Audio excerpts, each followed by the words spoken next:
केंद्रीय गृह मंत्री अमित शाह की घुसपैठियों को सीधी चेतावनी। अमित शाह ने कहा, भारत कोई धर्मशाला नहीं है, भारत आना है तो वैध तरीके से आए।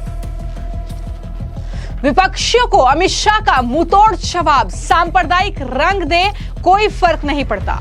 राजधानी दिल्ली से लेकर पश्चिम बंगाल तक अवैध बांग्लादेशी घुसपैठियों और रोहिंग्याओं के खिलाफ ताबड़तोड़ कार्रवाई जारी है। अलग अलग राज्यों में सैकड़ों घुसपैठियों को अब तक पकड़ा जा चुका है। कई सौ घुसपैठियों को वापस उन्हें उनके देश भेजा जा चुका है। दिल्ली से लेकर बंगाल और असम से लेकर गुजरात तक घुसपैठियों के खिलाफ जो कार्रवाई जारी है, इस पर अब केंद्रीय गृह मंत्री अमित शाह ने सबसे बड़ा बयान दिया है। केंद्रीय गृह मंत्री अमित शाह ने घुसपैठियों को सीधी चेतावनी देते हुए ये कहा कि घुसपैठियों के लिए भारत में कोई जगह नहीं है। उन्होंने ये भी कहा कि भारत कोई धर्मशाला नहीं है। अगर भारत में किसी को आना है तो वैध तरीके से पासपोर्ट और वीजा लेकर आए। ये साफ तौर पर एक बार फिर से अमित शाह ने दोहराया है और दैनिक जागरण को दिए गए इंटरव्यू में ये तमाम बातें घुसपैठ के मुद्दे पर अमित शाह के जरिए कही गई है। तो केंद्रीय गृह और सहकारिता मंत्री अमित शाह के जरिए ये दैनिक जागरण को दिए गए इंटरव्यू में तमाम बड़ी बातें घुसपैठ को लेकर, घुसपैठियों को लेकर जो कार्रवाई उन पर हो रही है उसको लेकर कही गई है। दरअसल इस इंटरव्यू में गृह मंत्री अमित शाह से ये पूछा गया कि घुसपैठियों की पहचान कर उनके खिलाफ कार्रवाई कई राज्यों में चल रही है, इसे सांप्रदायिक रंग देने की कोशिश भी लगातार हो रही है। तो इस पर उन्होंने जवाब दिया और कहा कि झूठ से डरकर सच के रास्ते पर चलना नहीं छोड़ सकते हैं। जो घुसपैठिए हैं वो घुसपैठिए हैं, उसे इस देश की भूमि छोड़नी ही पड़ेगी। हमारा देश कोई धर्मशाला नहीं है। इस देश में आना है तो वैध तरीके से पासपोर्ट लेकर ही आप आ सकते हैं। क्या रंग देने की कोशिश हो रही है, हमें इससे कोई फर्क नहीं पड़ता है। देश की सुरक्षा प्राथमिकता सबसे ऊपर हमारे लिए है, ये उनकी तरफ से कहा गया है। यानी जिस तरीके से हम देख रहे हैं, राजधानी दिल्ली की ही अगर तस्वीरों का हम जिक्र कर लें, दिल्ली हाई कोर्ट के आदेश के बाद जो अवैध तरीके से कब्जे कर जो बस्तियां बनाई गई हैं, उस पर जब बुलडोजर गरज रहा है, जब यहां से घुसपैठियों को खदेड़ा जा रहा है, तो यहां की जो पॉलिटिकल पार्टीज हैं या खासतौर पर आम आदमी पार्टी के नेता लगातार इस पर सवाल उठा रहे हैं और ये कह रहे हैं कि अगर हाई कोर्ट का ऑर्डर है तो फिर हाई कोर्ट के ऑर्डर के खिलाफ सुप्रीम कोर्ट बीजेपी क्यों नहीं जाती है। हालांकि ऐसे ही नेताओं को अमित शाह ने इस तरीके से जवाब दिया है और अमित शाह के ऑफिस का जो एक्स हैंडल है उनकी तरफ से ऑफिशियली ये पोस्ट किया गया है। जो बातें केंद्रीय गृह मंत्री अमित शाह की ओर से कही गई हैं कि भारत कोई धर्मशाला नहीं है। अगर भारत में किसी को आना है तो वैध तरीके से पासपोर्ट और वीजा लेकर आए। घुसपैठियों के लिए भारत में कोई जगह नहीं है और ये पहला मौका नहीं है जब केंद्रीय गृह मंत्री अमित शाह ने घुसपैठियों, रोहिंग्याओं को इस तरीके से चेतावनी दी है। इससे पहले भी वो संसद में ये बात कह चुके हैं। उन्होंने संसद में ये कहा था कि भारत कोई धर्मशाला नहीं है, नेक इरादे से भारत आने वालों का स्वागत है, मगर बांग्लादेशी हो या रोहिंग्या अगर देश को नुकसान पहुंचाने की नीयत से यहां पर आएंगे तो उन पर कड़ी कार्रवाई होगी और उस दिशा में लगातार एक्शन हो भी रहा है। हम तस्वीरें देख रहे हैं, चाहे राजधानी दिल्ली की तस्वीरें हो, चाहे उत्तर प्रदेश की हो, पश्चिम बंगाल से लेकर असम और गुजरात तक इस तरीके से लगातार धरपकड़ जो है इन रोहिंग्या और अवैध बांग्लादेशी घुसपैठियों की तेज है।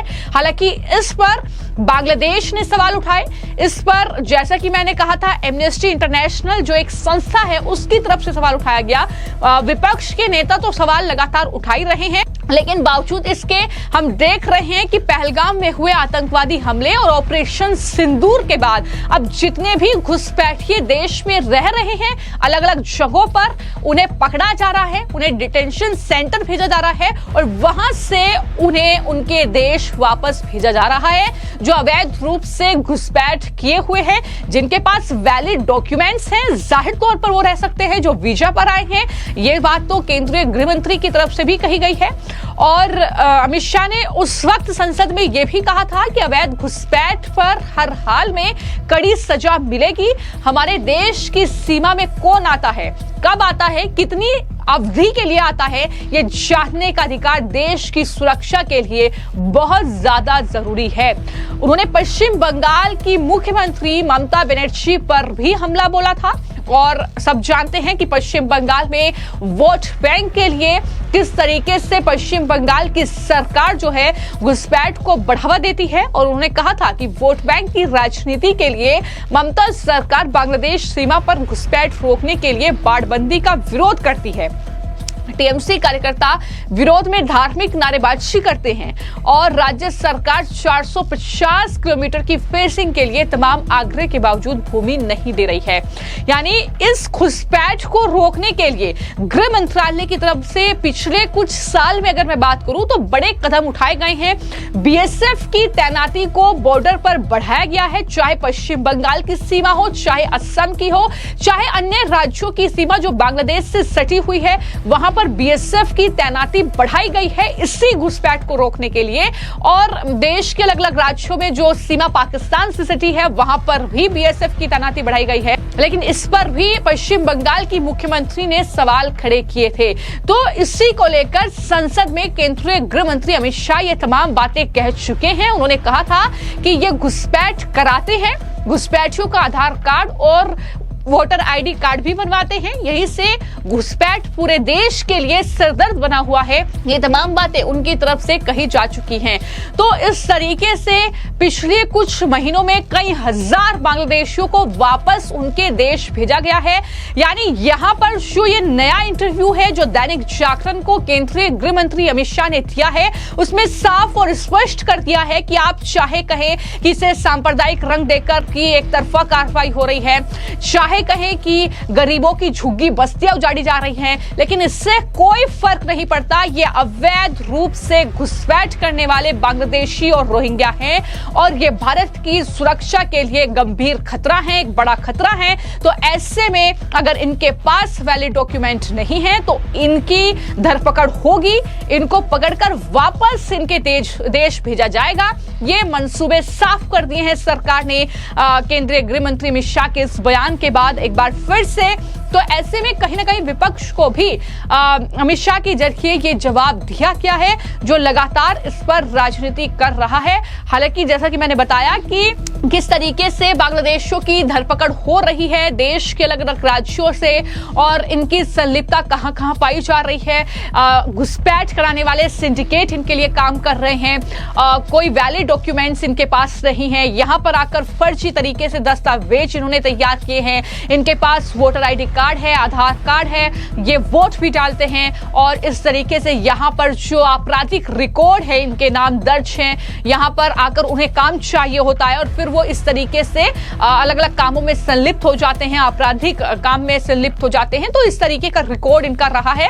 यही वजह है कि लगातार इन अवैध रूप से घुसपैठ करने वाले बांग्लादेशियों और रोहिंग्याओं के खिलाफ ये एक्शन जारी है।